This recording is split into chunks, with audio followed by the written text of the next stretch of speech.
Bismillahirrahmanirrahim.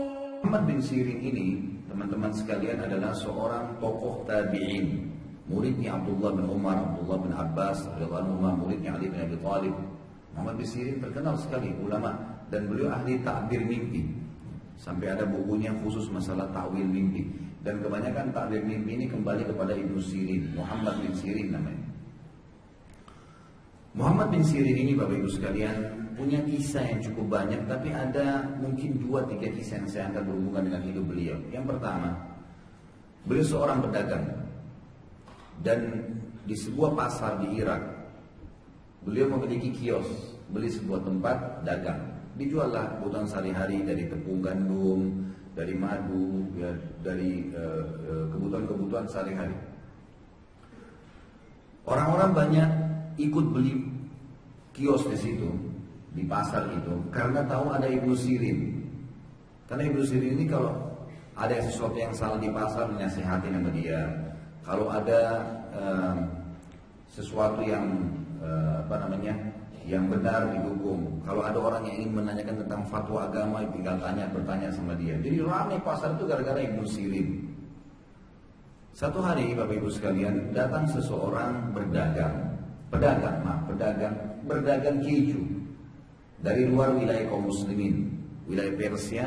Dibawalah dagangan keju tersebut. Dan orang biasanya kalau masuk ke pasar itu berdagang, pasti yang pertama dibawa kepada Ibnu Sirin, karena dia ulamanya di situ, di pasar itu, terkenal sebagai ulama besar. Kalau dia tawarkan ke Ibnu Sirin dan Ibnu Sirin setuju, Ibnu Sirin begitu tawarkan ke orang pasar, semua orang pasar beli. Dan dia juga tidak repot, dia cuma nagih ke satu orang. Ibnu Sirin seorang ulama muslimin, tidak mungkin nunggak-nunggak pembayaran. Orangnya jujur, amanah dan seterusnya. Datanglah dia lalu mengatakan, wah Ibnu Sirin, saya menawarkan kepada anda keju ini. Lalu Ibnu Sirin, ya, dengan dia bilang, dan harganya, modalnya sekian. Kalau anda jual, harga sekarang di pasar ini bisa sekian. Keuntungannya kalau dihitung-hitung pada saat itu bisa mencapai 40.000 dirham. Ini sudah bisa mencapai mungkin ya sekitar ratusan juta rupiah keuntungan, karena banyaknya yang akan dibeli dan akan dijual spontan, orang-orang akan beli. 40.000 dirham. Pada saat itu teman-teman sekalian, Ibnu Sirin bertanya pertanyaan satu kepada orang membawa keju, orang muslim. Apakah keju ini halal? Pertanyaan, apakah keju ini halal? Halal artinya Allah bolehkan atau enggak? Kata orang itu, saya nggak tahu, tapi keju Ibnu Sirin, apa masalahnya? Keju dari susu, dari garam, dari kenapa harus dianggap salah? Kata Ibnu Sirin tidak. Keju di wilayah orang non Muslim itu bisa menggunakan lemak hewan dan bisa saja hewan babi, anjing, jadi haram, nggak bisa. Kalau kamu tidak tahu berarti ini syubhat. Saya tidak mau beli. Orang-orang pasar, kalau ada yang datang nawarin Ibnu Sirin barang, itu pada ngerumun di tokonya Ibnu Sirin nih. Nunggu, karena kalau Ibnu Sirin beli, mereka beli dari Ibnu Sirin. Ini pasti sudah aman secara syar'i. Kalau kita sekarang kayak ada sertifikat halalnya. Gitu. Nah ini ulama besar. Kata Ibnu Sirin tidak, saya nggak mau beli. Kalau kau tidak tahu halalnya, syubhat, saya nggak mau. Ada satu orang yang bilang di situ, orang pasar, Ibnu Sirin 40.000 dirham dalam waktu seketika kamu dapatkan, nggak mau. Kata Ibnu Sirin tidak, demi Allah syubhat saya tidak mau beli. Hingga cerita, tidak jadi beli. Ditawarkanlah kepada beberapa pedagang di pasar itu, ada yang kurang beriman sama Allah, beli.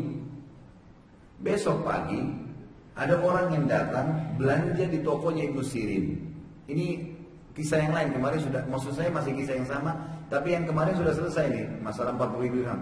Hari ini ada satu orang datang, dia baru buka toko mau belanja satu barang kecil, nilainya 2 dirham. Kecil sekali, 2 dirham. Lalu orang itu karena asyik ngobrol sama Ibnu Sirin, dia lupa kalau barang itu belum dibayar. Tiba-tiba dia mau keluar dari tokonya Ibnu Sirin. Kata Ibnu Sirin, sebentar saudaraku, barang yang kau ambil kau belum bayar tuh. Ibnu Sirin sebenarnya punya dana, punya orang pedagang gitu. Kata dia, saya udah bayar, kata orang itu. Kata Ibnu Sirin, demi Allah kau belum bayar. Sumpah atas nama Allah, untuk 2 dirham. Demi Allah kau belum bayar. Orang itu bilang, demi Allah saya sudah bayar. Ribut nih Ibnu Sirin sama pembelinya tadi. Orang-orang pasar pada ngumpul. Ada apa wahai Ibnu Sirin? Orang ini ngambil barang belum dibayar. Maka dia bilang, demi Allah, kata Ibnu Sirin, dia belum bayar. Dan hai saudaraku, ditunjuk pembeli itu, kalau kau mau letakkan kembali barang itu, atau kau bayar 2 dirham dan kau bawa barang itu. Orang ini karena malu dibayar sama dia 2 dirham, lalu dia pergi. Saksi bahasan kita, orang-orang pasar bertanya, wahai Ibnu Sirin, kemarin Anda tinggalkan 40.000 dirham karena syubhat.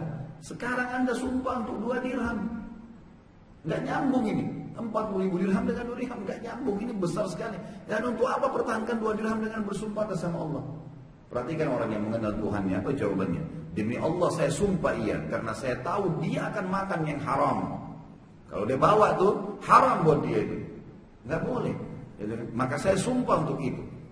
Akhirnya orang-orang jadi faham bagaimana atau kenapa Ibnu Sirin bersumpah kena 2 dirham. Satu hal yang luar biasa, sederhana sekali. Tapi bagaimana dia menjaga itu?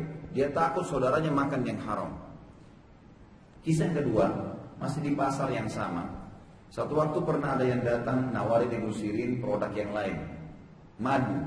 Madu ini sangat banyak. Satu gentong besar. Kalau saya pribadi prediksi dari kisah itu sekitar 250 kilo madu asli. Harganya mahal. Harganya mahal. Mungkin juga kalau kita nilai-nilai dari nilai dirham yang disebutkan dalam kisah ini mungkin bisa ratusan juta. Dibawalah kepada Ibnu Sirin. Kebetulan Ibnu Sirin ini baru beli produk, baru banyak, tokonya penuh, nggak ada dana cash kalau kita sekarang. Lalu orang ini bilang, Ibnu Sirin, saya mau tawarin madu ini bagus, nggak ada yang punya di pasar ini, Anda bisa jual. Kata Ibnu Sirin, saya nggak ada duit sekarang, nggak ada duit. Dia bilang sudah jatuh tempo nggak masalah. Kata Ibnu Sirin, baik, kalau jatuh tempo silahkan. 3 pekan. Ibnu Sirin ambillah, suruhlah pegawainya pindahin dari wadahnya penjual ke wadah dia. Malam hari setelah ditata semua barang-barang untuk dijual besok, rupanya dia lupa tutup gentong madunya dengan tutupnya gitu. Besok pagi Ibnu Sirin buka toko, ditemukan ada tikus kecil mati di atas gentong, di atas madu itu. Bagian atasnya ada tikus mati kecil. Kira-kira Bapak Ibu sekalian, kalau terjadi pada gentong Anda ini apa yang dilakukan? Benar dibuang? Buang semua. 250 kilo dibuang semua. Kalau begitu saya mau kasih gelar Ibnu Sirin semua. Luar biasa. Ibnu Sirin lihat tikus kecil mati. Jadi madu gentong besar ya, di dalam di atas. Kalau akal kita tinggal tarik tikusnya, buang sekilo 2 kilo kan selesai. Ibnu Sirin lihat, dia panggil pegawainya semua, angkat gentong ini bawa ke sungai, buang semua. Semuanya buang. Jadi sementara gentong itu dibawa, berat kan, banyak orang yang bawa. Orang-orang pasar semua ikutin tuh. Sengaja Ibnu Sirin bawa ke sungai, disuruh alirin, bukan dibuang sembarangan nanti orang salah gunakan. Kalau di sungai orang nggak bisa ambil lagi kan, dialirin di sungai. Orang-orang kata, Ibnu Sirin, madu kemarin kamu baru beli, kenapa nih dibuang? Dia bilang ada tikus kecil mati di atasnya. Keluarin tikusnya, buang sekilo 2 kilo selesai. Kata Ibnu Sirin, tidak demi Allah. Perhatikan jawabannya, ini saksi bahasan kita. Kata Ibnu Sirin, tidak demi Allah. Dari mana saya dapat jaminan tetesan yang setelah saya keluarin tikus kayak kalian bilang tadi, tetesan yang setelahnya tidak terkontaminasi, kalau bahasa kita sekarang ya, saya gunakan bahasa sekarang, tidak terkontaminasi dengan bakteri tadi bangkai tikus. Sehingga saya jual kepada saudara saya dan akhirnya saya menipu dia dan Allah menghisap saya hari kiamat. Tidak demi Allah, saya nggak akan jual. Dialirin semua. Bayangin, bukankah banyak orang sekarang menjual makanan basi, bangkai ayam, segala macam, tidak pernah takut. Ini jelas-jelas bisa dikeluarin madu padat, tapi dia nggak tahu. Dia bilang saya nggak tahu, tetesan mana, mungkin bagian bawah benar, tapi tetap terkontaminasi gimana? Akhirnya saya menipu saudara saya Muslim, nggak mau, dibuang sama dia. Ceritanya berlanjut teman-teman sekalian, 3 pekan kemudian dengan hikmah Allah, produk barang-barang Ibnu Sirin masih dalam bentuk barang, belum dapat duit. Gitu ya. Maka datang pemilik madu, tagih. Ibnu Sirin bilang saya belum ada duit. Lalu bagaimana? Kamu mau ambil produk gak? Ada produknya. Tukar sama produk lain, nggak bisa. Saya mau duitnya. Saya mau beli lagi barang, nggak ada. Kalau kamu belikan tempo lagi silakan.